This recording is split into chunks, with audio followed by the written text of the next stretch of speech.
Hey YouTube, happy Thursday. It's a beautiful, sunny, clear October afternoon here in North Potomac, Maryland, and that means it's time for yet another bike video.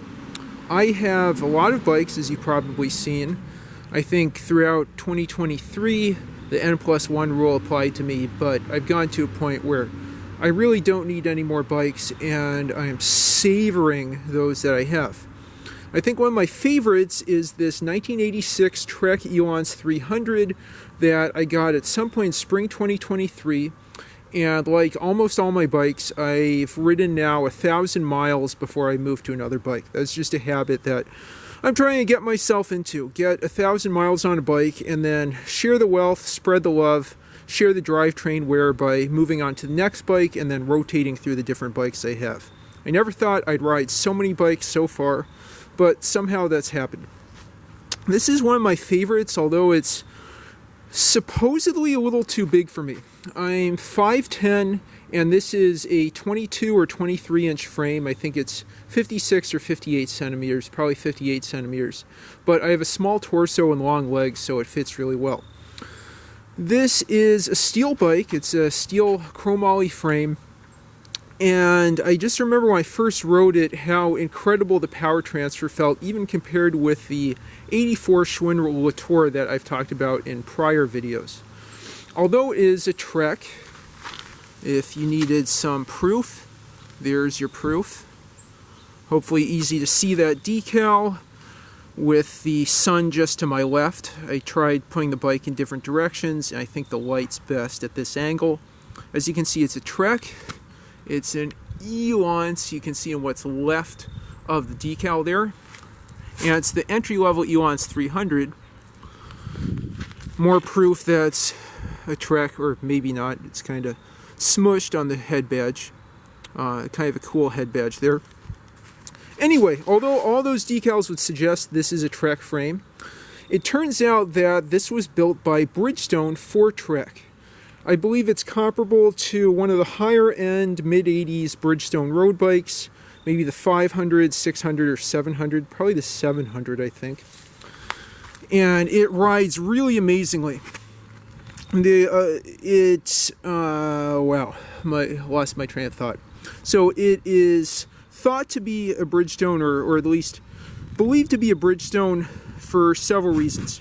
It's made in Japan, as we can see down here.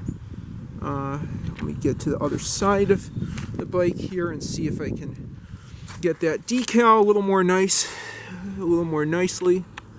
There you can see it's made in Japan. It is built from Ishivata EX triple-butted chromoly, which apparently isn't quite Reynolds, but I mean, I'm pretty impressed with it. But most importantly, if I was to take out the fork on this thing, you would see a nice big B indicating Bridgestone.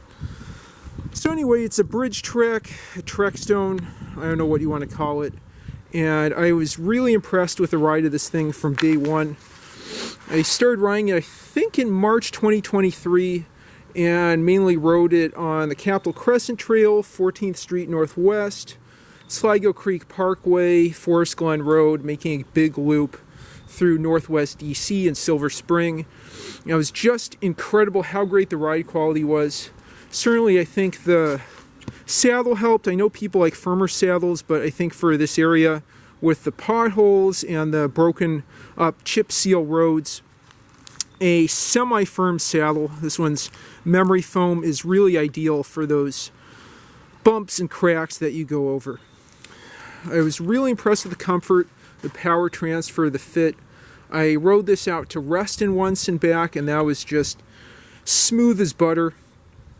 But I'd say this is close to my favorite road bike. I mean, the Fuji S10S is probably my favorite. It requires really little maintenance. It's incredibly comfortable and it's great for utility biking, but it's a bit heavier and more rigid isn't a good word. It transfers bumps more than this bike seems to. This is just great for going on a smooth, fast 20-30 mile cruise. Anyway, with all that said, let's go through the components. I believe this is an SR set of drop bars here.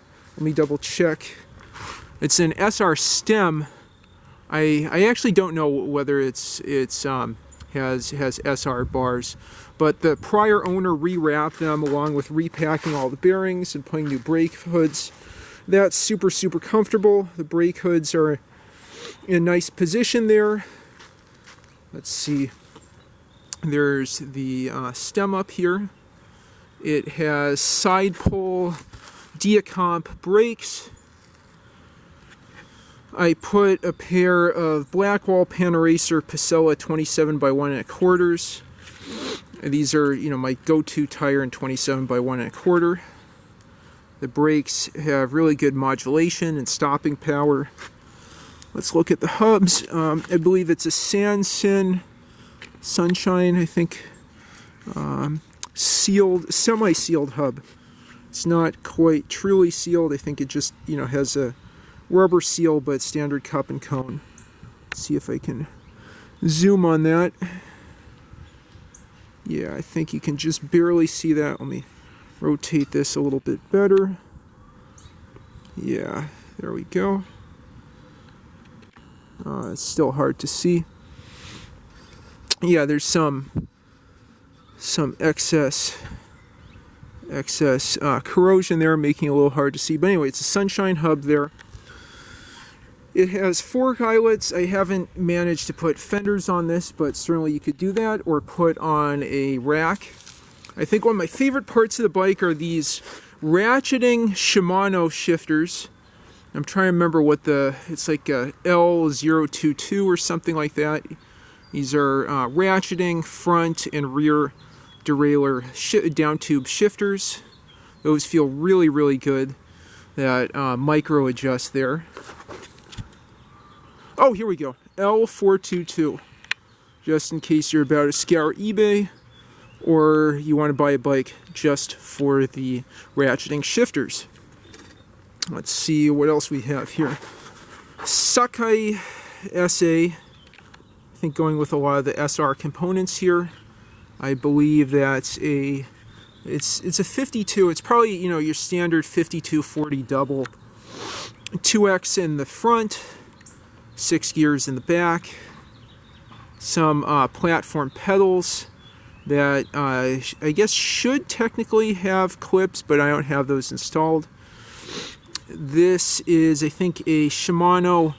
I know there isn't a label there, but well, you can see Shimano over there. Shimano Z series front derailleur. That's lower end and kind of like the light action series. It might be the antecedent or something. Yeah, antecedent of the light action group set, derailleur set in the later 80s. But, this works quite well. I believe this was a light action, just the decals worn off with friction and rubbing action, getting rid of that light action label there. This shifts super smoothly, 6-speed freewheel back there, probably something like 28 large down to 13 small. I should clean this a bit more thoroughly, but it's held up quite well. Not a lot of chain stretch, over 1,000 miles. I mean, part of that's cleaning, and another part is just myself working on not cross-chaining so much. Same hubs in the back. I'd have to count the number of spokes. I'm guessing it's 36 or 40 or something. Let's see what else there. The rear brakes are also side poles, and let's see. I don't remember exactly the size of the size post, whether it's 27.2. I think it was something weird and non-standard.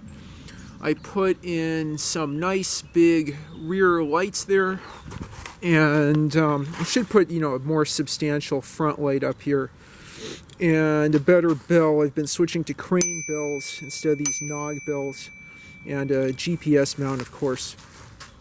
There are Diacomp brake levers, as you can see here. Maybe you can read that label a bit better. It's a little bit hard to see between the sunlight focusing and corrosion, but you'll just have to take my word for it, or or not have to take my word for it. You can see it's a Diacomp brake lever there. Super, super nice modulation, excellent feel on hoods. Just a pleasure of a bike to ride. Maybe one day I'll put a rack on this and use it for more practical purposes, as opposed to beautiful purposes. It's an incredibly nice ride. I haven't had to do a lot of work on this. The prior owner did, overhaul the headset and hubs. And bottom bracket, I'll probably put in a cartridge bomb bracket just since I'm lazy and don't like rebuilding cup and cone bomb brackets all that much. But it's a fantastic bike. Little maintenance, super comfortable ride. Probably mid-range, somewhere between, I have pretty low standards, but between mid and high range, Bridgestone, Trekstone, Bridge Trek, whatever you want to call it.